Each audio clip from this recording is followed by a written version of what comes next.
Assalamualaikum warahmatullahi wabarakatuh. Selamat pagi anak-anak sekalian. Masih berjumpa lagi dalam dunia magic. Ups, bukan ya. Berjumpa lagi dalam kelas bahasa Indonesia tentunya. Oke, baik. Pertemuan kali ini kita akan membahas, masih kita berbicara tentang teks cerita fantasi untuk bagian kedua, yaitu mengenai unsur pembangun dari cerita fantasi. Langsung saja kita ke materi ya. Baik, untuk kompetensi dasar yang perlu kalian ketahui yaitu yang ada dua untuk hari ini, yaitu 3.3, yaitu mengidentifikasi unsur-unsur teks narasi atau cerita fantasi yang dibaca dan didengar. Kemudian 4.3 menceritakan kembali teks narasi, cerita imajinasi yang didengar dan dibaca secara lisan, tulis, dan visual. Kemudian untuk unsur cerita fantasi, nanti kita akan berbicara mengenai unsur cerita fantasi yaitu ada dua, intrinsik dan ekstrinsik. Untuk unsur intrinsik ini adalah unsur yang membangun suatu karya cerita. Di sini khususnya adalah cerita fantasi dari dalam karya sastra. Jadi kita untuk unsur intrinsik ini hanya membahas dari dalam karyanya saja, dari dalam cerita fantasi. Untuk yang kedua, untuk unsur ekstrinsik ini yaitu membangun cerita dari luar. Apa saja nanti kita bahas ya. Untuk unsur intrinsik ini ada beberapa, yaitu tema, latar, tokoh dan penokohan, sudut pandang, alur dan amanat. Kemudian kalau untuk unsur ekstrinsik ini yang berarti mempengaruhi sebuah cerita fantasi dari luar karya, yaitu berkaitan dengan bahasa, latar belakang si penulis, kemudian nilai-nilai yang terkandung dalam cerita fantasi itu sendiri. Lalu bagaimana untuk lebih jelasnya kita akan bahas kemudian. Yang pertama adalah tema. Tema apa sih yang dimaksud dengan tema? Tema itu adalah suatu ide atau masalah pokok atau masalah utama yang paling menjadi dasar, menjadi acuan untuk mengembangkan suatu cerita. Jadi tema. Contohnya tema dalam cerita fantasi ini apa? Bisa persahabatan, bisa tentang negeri dongeng, bisa sihir, supranatural atau futuristik. Jadi beda ya antara tema dengan judul. Kalau judul itu kan sudah spesifik, tapi kalau tema itu ya masih umum tetapi sudah sesuai dengan bahasanya. Jadi temanya apa toh? Persahabatan misalkan. Kalau di Harry Potter itu kan misalnya temanya sihir atau negeri dongeng. Nah itu. Kalau di Cinderella itu kan kerajaan. Nah itu namanya tema. Temanya tentang ala-ala apa seperti itu. Lalu yang kedua ada latar. Latar sendiri itu dibagi menjadi 3, yaitu latar waktu, latar tempat, dan latar suasana. Untuk latar waktu itu tentu saja yang menunjukkan kapan cerita itu berlangsung atau ada setting waktu kapan cerita itu yang ada dalam cerita fantasi itu tadi. Contohnya bisa senja, bisa siang, malam hari, dan itu biasanya sudah tampak dalam teks atau mungkin secara terselubung. Mungkin ketika penulis menggambarkan matahari mulai terbenam secara perlahan-lahan, berarti itu ketika itu waktunya adalah senja seperti itu. Kemudian untuk latar tempat itu yang menunjukkan setting tempatnya pada waktu cerita fantasi itu di mana. Bisa di negeri dongeng atau kalau di Harry Potter itu di sekolah Hogwarts ya. Kemudian di danau ajaib mungkin atau dan lain-lain, masih banyak lagi. Lalu yang ketiga latar suasana. Latar suasana itu menunjukkan bagaimana suasana pada saat itu cerita fantasi itu berlangsung. Jadi latar suasana itu bisa jadi ada beberapa dalam sebuah cerita. Mungkin kan awalnya bisa menyenangkan, membahagiakan, ada terlihat buktinya dari cuplikan kutipan itu. Kemudian ada juga mungkin ketika masalah mulai memuncak, mulai menaik, itu menjadi ketegangan. Jadi latar suasananya bisa menegangkan. Dibuktikan dengan apa? Dengan kutipan dialog atau kutipan cerita yang ada dalam cerita fantasi itu sendiri. Nanti akan lebih jelasnya kita ulas di contoh. Lalu selanjutnya ada tokoh dan penokohan. Jadi untuk tokoh dan penokohan ini berbeda ya. Kalau tokoh itu pelaku dalam sebuah cerita, itu bisa mungkin manusia, hewan, atau pokoknya alien pun bisa, karena ini cerita fantasi ya. Objek yang ada di dalam situ yang tentunya dia mengalami konflik atau masalah yang terlibat dalam peristiwanya. Kemudian untuk jenis tokohnya itu ada tokoh protagonis, ada tokoh antagonis, dan ada tokoh tritagonis. Kalau yang tokoh protagonis itu yang baik, yang biasanya jadi peran utama atau lakonnya biasanya. Kemudian yang antagonis itu yang jahat-jahat, yang jadi musuhnya. Kemudian yang tritagonis itu yang hanya sebagai peran pembantu atau figuran saja. Lalu itu tadi tokoh ya, tokoh. Kalau yang penokohan bagaimana, Bu? Kalau yang penokohan itu berupa karakter, sifat, watak yang dimiliki oleh si tokoh itu tadi. Jadi kan masing-masing tokoh itu pasti memiliki sifatnya masing-masing. Kemudian misalkan kalau yang protagonis, ya sifatnya baik jelas, tapi baiknya bagaimana? Seperti teks deskripsi kemarin ya, baiknya itu gimana? Itu harus dijelaskan, harus katanya yang menggunakan kata yang khusus kayak di teks deskripsi kemarin ya, kata khusus. Baik itu yang bagaimana? Mungkin suka menolong, suka membantu itu tadi. Jahatnya bagaimana? Misalnya dengki, iri, nah itu termasuk. Jadi untuk menentukan penokohan atau karakter atau sifat atau watak dalam si tokoh ini harus lebih spesifik. Unsur intrinsik selanjutnya yaitu sudut pandang. Sudut pandang di sini ialah posisi si pengarang atau si penulis itu dalam cerita fantasi yang dia buat. Setidaknya ada 5 sudut pandang yang perlu kalian ketahui. Yang pertama, sudut pandang orang pertama tokoh utama. Jadi di sini kata ganti orang yang sering digunakan ialah aku atau saya atau kami. Dan di sini si tokoh utama ini seakan menceritakan dirinya sendiri atau sekelompoknya tadi sebagai tokoh utama. Jadi lakonnya, itu istilahnya ya, lakonnya itu ya dirinya sendiri itu diceritakan, dikemas lagi seperti itu. Itu kalau tokoh utama sebagai pelaku utama. Ingat cirinya adalah menggunakan kata ganti aku atau saya atau kami. Kemudian sudut pandang yang kedua ialah sudut pandang orang pertama tetapi sebagai tokoh sampingan atau tokoh tambahan atau figuran. Jadi tokoh aku di sini berfungsi untuk memberikan penjelasan tentang cerita kepada pembaca. Kita tetap terlibat si akunya ini, tetapi dia bukan lakon, bukan tokoh utama. Lalu selanjutnya yang ketiga, sudut pandang orang ketiga serba tahu. Kalau sudah sudut pandang orang ketiga serba tahu, artinya si aku ini tidak masuk ke dalam cerpen. Dia biasanya menggunakan kata ganti dia, iya, atau pakai nama tokohnya langsung disebutkan, atau menggunakan mereka juga bisa. Nah di situ penulis menceritakan itu seakan-akan dia tahu karakter si tokoh atau penggambaran si tokoh ini sampai ke isi hatinya. Jadi kalau serba tahu ya berarti dia tahu latar belakangnya, tahu wataknya, tahu pikirannya, pokoknya dia tahu segalanya tentang si tokoh. Kemudian yang keempat itu sudut pandang orang ketiga tapi pengamat atau sudut pandang orang ketiga terbatas menyebutnya.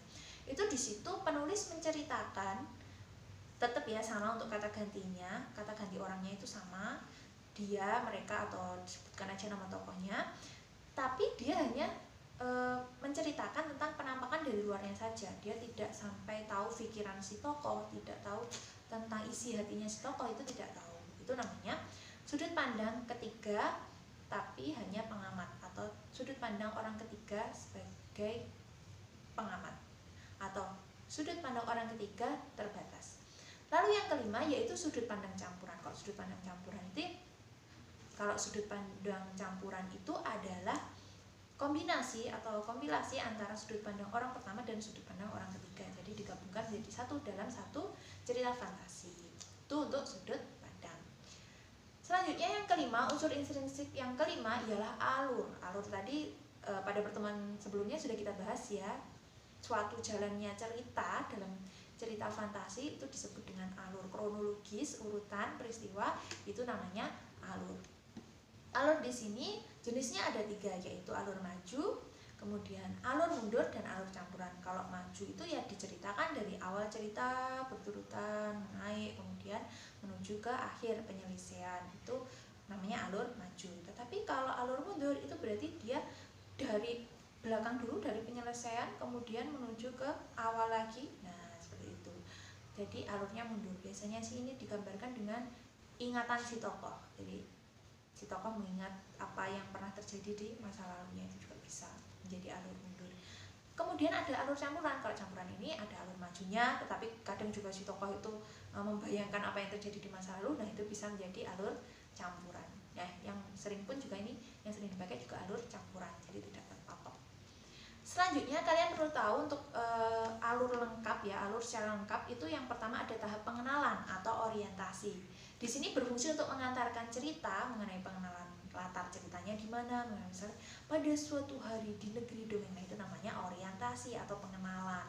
Terus kemudian tokohnya, watak-watak tokohnya seperti apa, itu biasanya diperkenalkan di tahap pengenalan. Jadi tahap awal dari cerita fantasi. Kemudian tahap kedua nanti mulai ada rangkaian-rangkaian kejadian, mulai ada rangkaian-rangkaian masalah kecil-kecil, mungkin itu seperti itu, ada di rangkaian kejadian atau peristiwa yang akhirnya dia semakin menumpuk, atau kalau itu berupa masalah ya, dia semakin menumpuk dan menjadi klimaks atau titik puncak masalah. Itu merupakan tahap yang ketiga dari alur, klimaks atau puncak masalah konflik yang dialami oleh si tokoh, yang menjadi inti dari sebuah cerita fantasi.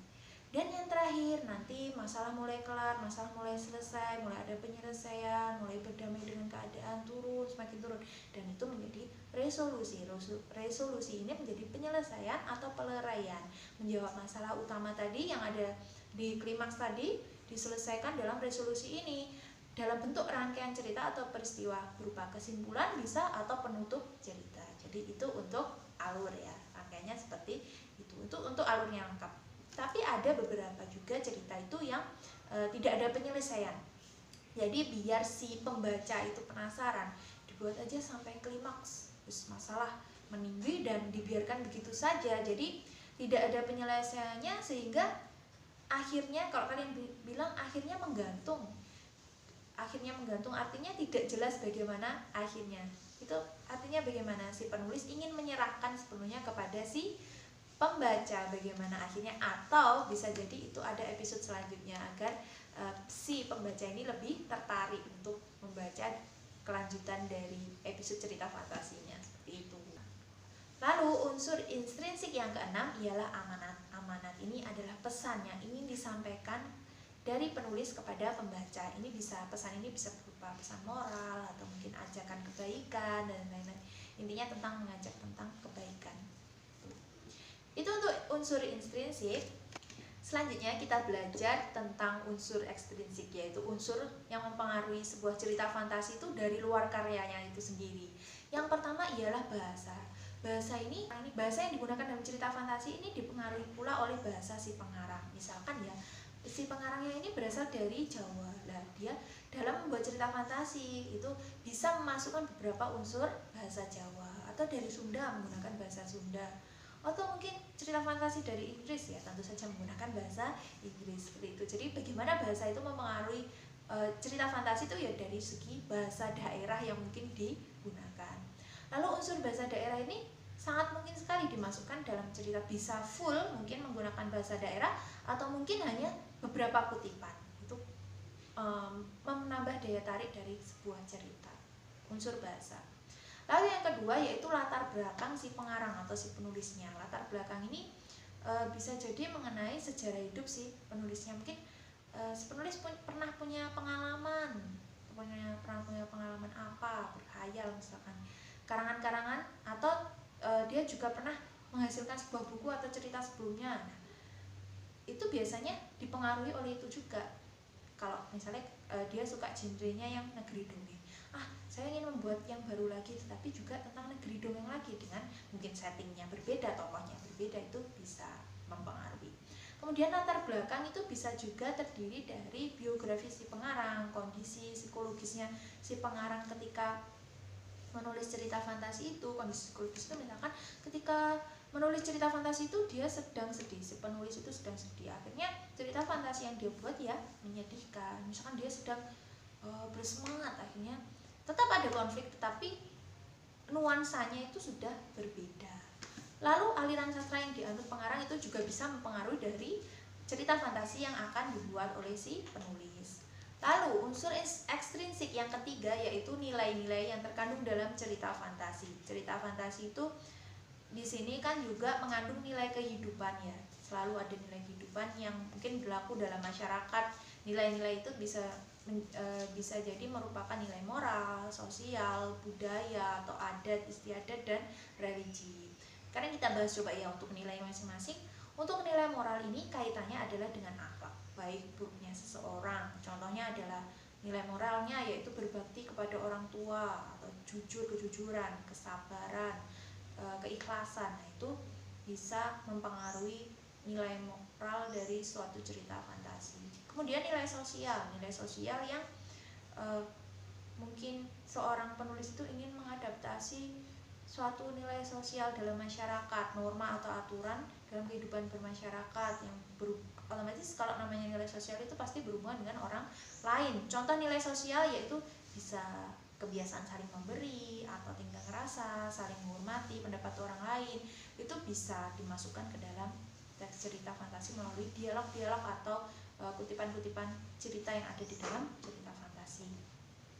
Selanjutnya ada nilai budaya. Nah, nilai budaya ini bisa juga dipengaruhi oleh budaya di mana si pengarang itu tinggal bisa, atau mungkin pengarang melakukan pengamatan ke suatu daerah, kemudian dia ingin mengadaptasi budayanya tak jadikan cerita, itu juga bisa. Budaya ini kaitannya dengan kebiasaan atau tradisi yang ada di suatu tempat atau masyarakat.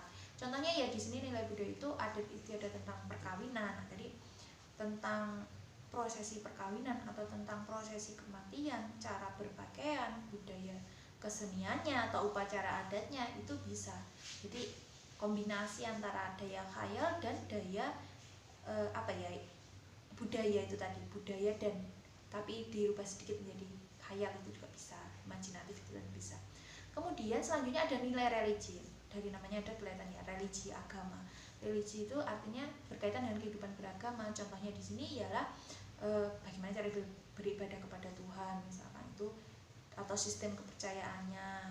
Nah, kalau di cerita fantasi kan bebas, kayak apa mungkin kalau di cerita sejarah itu kan ada animisme, dinamisme, menyembah apa, itu bisa dijadikan sebuah cerita. Lalu selanjutnya ada nilai politik. Nilai politik ini berkaitan dengan gejolak tata pemerintahan di suatu daerah. Gejolak ini bisa menjadi latar suatu cerita, bisa juga menjadi sebuah cerita bersejarah, itu juga masuk ke dalam nilai politik. Jadi itu untuk unsur ekstrinsiknya.